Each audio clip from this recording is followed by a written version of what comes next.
Welcome to episode 338 of the Selling Your Screenplay podcast. I'm Ashley Scott Meyers, screenwriter and blogger over at sellingyourscreenplay.com. Today I am interviewing Agnieszka Holland, who just did a film called Mr. Jones, which is a Cold War thriller. She is a very accomplished Polish director and a real artist and has some very interesting things to say about this film and her career in general. So stay tuned for that interview. The SYS Six-Figure Screenplay Contest is open for submissions. Just go to www.sellingyourscreenplay.com/contest. The contest closes on July 31st, so less than 2 weeks away. We're looking for the best low-budget screenplays. I'm defining low budget as less than $1 million US. In other words, six figures. Every submission will be read by at least 3 professional readers, and I've lined up about 40 industry judges to read the scripts that move out of the first round. We're giving away thousands in cash and prizes to the winners. Once again, if this sounds like something you'd like to learn more about or perhaps enter, just go to sellingyourscreenplay.com/contest. And if you're listening to this podcast after the contest has closed, we're planning on running the contest every year. So just check out the landing page to see what upcoming dates might be approaching. Once again, that URL is www.sellingyourscreenplay.com/contest. If you find this episode valuable, please help me out by giving me a review in iTunes or leaving a comment on YouTube or retweeting the podcast on Twitter or liking or sharing it on Facebook. These social media shares really do help spread word about the podcast, so they're very much appreciated. Any websites or links that I mentioned in the podcast can be found on the blog, on my blog, or in the show notes. I also publish a transcript with every episode in case you'd rather read the show or look at something later on. You can find all the podcast show notes at www.sellingyourscreenplay.com/podcast, and then just look for episode number 338. So just a couple of quick words about what I've been working on. Still plugging away on my mystery thriller feature that we shot in December, The Rideshare Killer. I'm still waiting to get the second rough cut back from the editor. I'm hoping that will be next week. But in the meantime, I've started to go through resumes so we can build out our post-production team.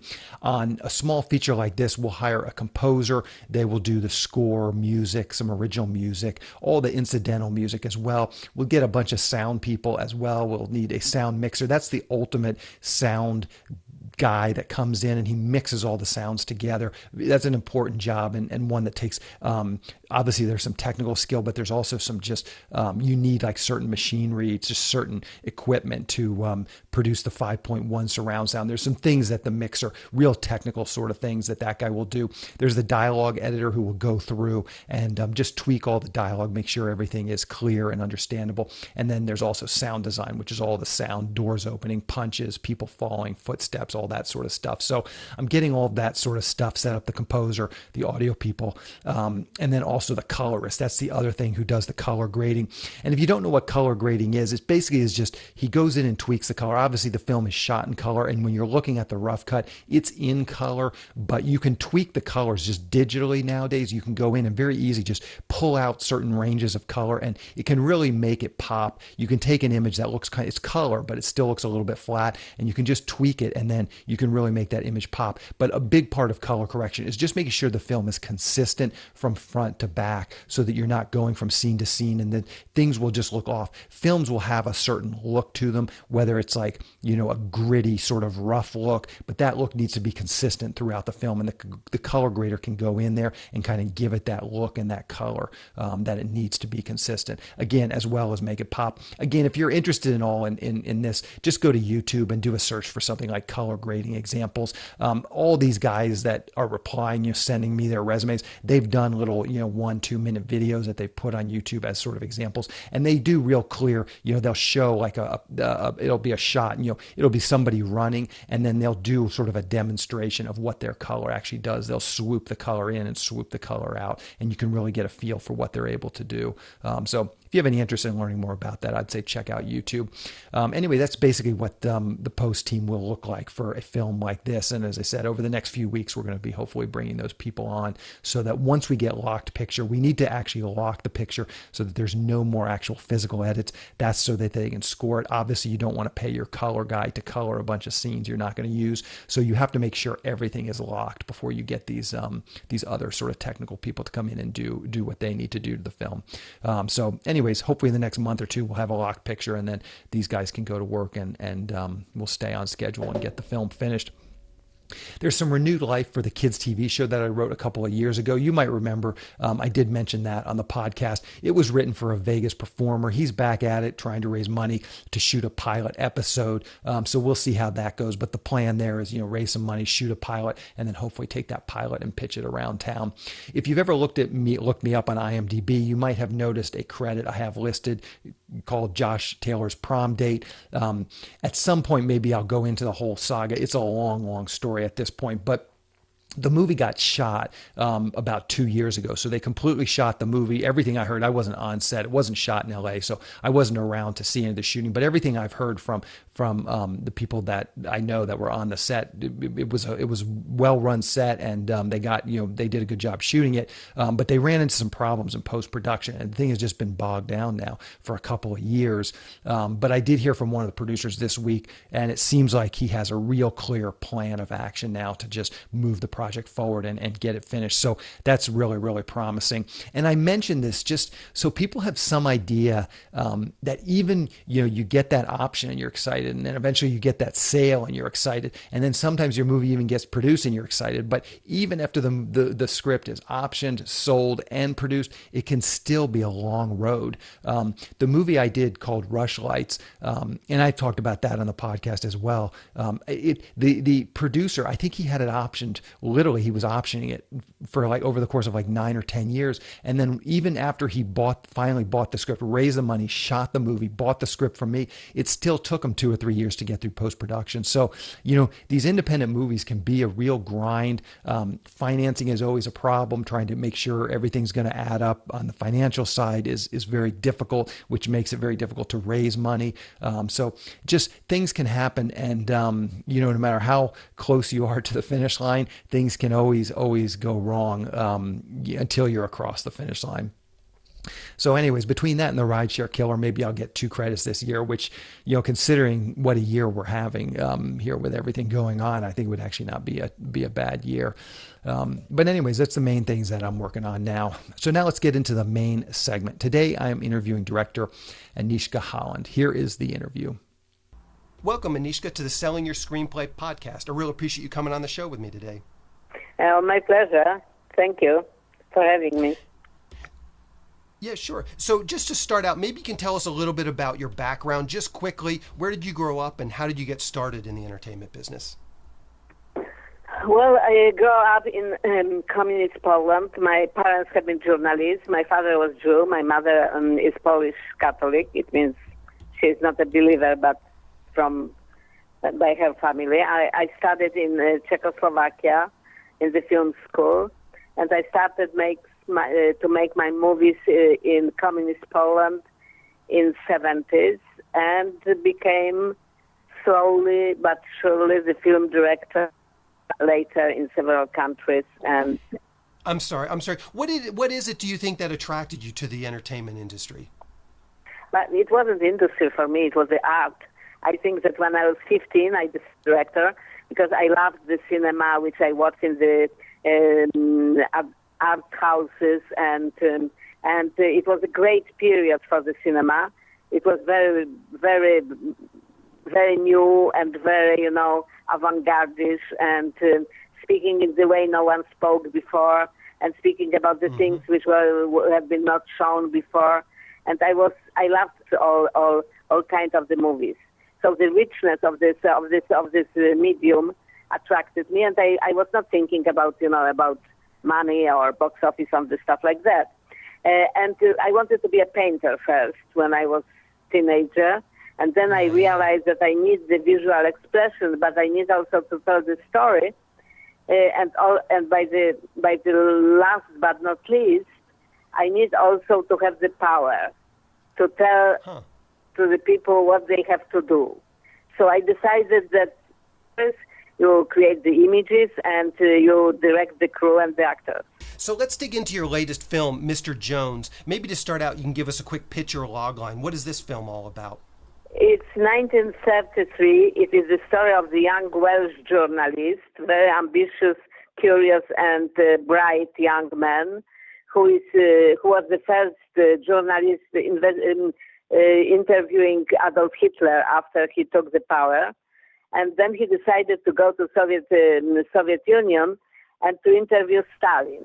And he felt that something is not in this country, that the numbers don't add, that the economy must be in much worse shape than officially it is expressed. So he went there, and he realized that something wrong is going on in Ukraine, and he traveled to Ukraine and discovered incredibly tragic famine, made by Stalin himself for political means. And he decided to report this story to the world. So the film speaks about his journey and after his quest, how to deliver the truth to the world and to shake the public opinion to help the dying people. I gotcha. So how did you get involved with this screenplay? Or this project? Did it come to you as a fully fleshed out screenplay, and then you signed on as the director? Did you just get like a novel or a book? Maybe talk about that process. How did you come on board with this project? It was a script which was pretty much ready to shoot, which came to me. Some screenwriter Andrea Chalupa, American journalist, and the script. I found the script very, intriguing and important, very relevant. So after we started together with Andrea to develop the script, to change it and to make it better, to make it more original. Everything you are doing with the script when you are developing it. And and then we found the producers who found the money, and it was a long process and pretty painful. But by the end, we have the film we are proud of. I see. So, when you got involved with this, though, did it come through your agents or your managers? I'm just curious about sort of the flow. How do scripts typically get to a director like yourself? Mostly it comes to my agents or manager. But Andrea, who is very stubborn and very active young person, she found the direct way to me. So she sent me the script personally, and after I was in this time in film festival in Toronto, and she found out where I am, and she came, and I don't want to tell that she was pushy, but she was very enthusiastic, very perseverant, and she really believed that I am the best person and maybe only person who can tell this story. Yeah. And what was it about the writing that really drew you in and wanted to get you involved with the project? I found it very relevant. The story of the courage of the journalists and the corruption of the medias and the cowardice of the governments and fake news and post-truth and the manipulation for the propaganda regimes which are covering the real nature of what they are doing. All that I found extremely relevant. And I liked also the main character, the young man who is naive and stubborn in the beginning, and who became the messenger for the people who are dying, and who is able to sacrifice himself in order to help others. And so once you had this script, you read it, you liked it, it drew you in, what were the next steps from there? Do you have producers that you've worked with before, and then you went to these producers and said, hey, what do you think of this project? Maybe you can talk about that process a little bit. Actually, Andrea found the producers, but she found them also because she was selling the fact that I am interested by the script. And the main producers, Polish producers, who I didn't work before with, but I knew them and I trusted them. I wasn't sure, complicated and not easy to finance, if they will be able to put it together. After they found, the partners in Scotland and in Ukraine and Canada, and till the very last moment, I didn't believe that they will put it together financially, frankly. So I was really surprised when they came and they said, we can greenlight it now. And because I was in the middle of another work, I had to accelerate another work, in order to jump into this one, because the window for this film was pretty. So it took altogether 3 years probably, which is not such a long time for, such a complicated script. So as I was preparing for this interview, I read a blurb about your career right before you did The Secret Garden. I guess you had a real struggle to get Angry Harvest made, and at least according to this article, you were close to giving up filmmaking. I'm curious, is that true?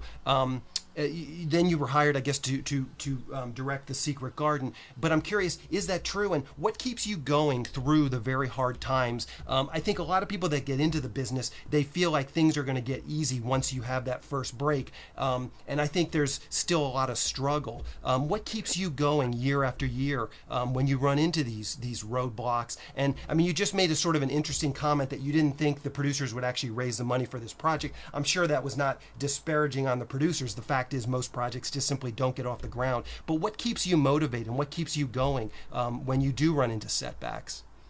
It's difficult to say, but I faced several periods in my life when it was difficult to make the movie. Mostly it was for political reason, or because I was forced to emigrate from my native country, and it was not so easy to establish yourself first in France, in Germany, and finally in the United States. Actually, United States is the easiest because they wanted me because I already did the movie, the two movies which have been nominated for an Oscar, Angry Harvest and then Europa, which was relatively very successful movie for this kind. So downs, but I cannot complain. I was really lucky, I'm working in this in like 40 years, over 40 years, and I many movies. I didn't do everything I wanted to do, but I never did something I didn't want to do, which is already a very big achievement. And I'm a woman, and for women directors to have this steady career and to make the movie after movie, even if some of them are not the box office successes, it is very, very difficult, So for many of my younger female colleagues, I am like the role model. And one of them, I met one of them in Telluride not a long time ago, and she told me, "You are my hero." So somehow I became the model for the younger film directors, female film directors, and I try to help them as much as I can, because I think it is very important that we can, express also the female voice, that we are the half of the humanity, and it was not normal that our stories and our point of view were not presented for. Yep. Do you know what the release schedule for Mr. Jones is going to be like? How can people see the film? You have to ask, frankly, the distributor, because it's supposed to open in the theaters, mostly landmark theaters, but not only, on April 3rd. But because of the COVID and the lockdown, it wasn't. So now they try to make the mix of streaming release and the theater release. And I don't understand exactly the details of the strategy, because it's much more complicated than just to open the films in the theaters country. Anyway, it will be possible. It will be possible to see. So, well, perfect. I'll get those dates. I'll get the dates from the distributor. Do you use Twitter, Instagram, Facebook? Is there a way for people to just follow you and kind of keep up with what you're doing? I'm on Facebook, and that is only social media. It already takes too much of my time. So if somebody wants to, connect with me, it can through Messenger or Facebook. Well, I really appreciate Agnieszka coming on and talking with me today. Good luck with this film, and good luck with all your future films as well. Thank you. Same for you. Good luck. Yep. Thank you very much. We'll talk to you later. Bye. I just want to talk quickly about SYS Select. It's a service for screenwriters to help them sell their screenplays and get writing assignments. The first part of the service is the SYS Select Screenplay Database. Screenwriters upload their screenplays along with a logline, synopsis, and other pertinent information like budget and genre, and then producers search for and hopefully find screenplays they want to produce. Dozens of producers are in the system looking for screenplays right now. There have been a number of success stories come out of the service. You can find out about all the SYS Select successes by going to sellingyourscreenplay.com/success. Also on SYS podcast, episode 222. I talk with Steve Deering, who was the first official success story to come out of the SYS Select database. When you join SYS Select, you get access to the screenplay database along with all the other services that we're providing to SYS Select members. These services include the newsletter. This monthly newsletter goes out to a list of over 400 producers who are actively seeking writers and screenplays. Each SYS Select member can pitch one screenplay in this monthly newsletter. We also provide screenwriting leads. We have partnered with one of the premier paid screenwriting leads services, so I can syndicate their leads to SYS Select members. There are lots of great paid leads coming in each week from our partner. Recently, we've been getting 5 to 10 high-quality paid leads per week. These leads run the gamut. There's producers looking for a specific type of spec script to producers looking to hire a screenwriter to write up one of their ideas or properties. They're looking for shorts, features, TV, and web series pilots, all types of projects. If you sign up for SYS Select, you'll get these leads emailed directly to you several times per week. Also, you get access to the SYS Select forum, where we will help you with your logline and query letter and answer any screenwriting related questions that you might have. We also have a number of screenwriting classes that are recorded and available in the SYS Select forum. These are all the classes that I've done over the years, so you'll have access to those whenever you want once you join. The classes cover every part of writing your screenplay, from concept to outlining to the first act, second act, third act, as well as other topics like writing short films and pitching your projects in person.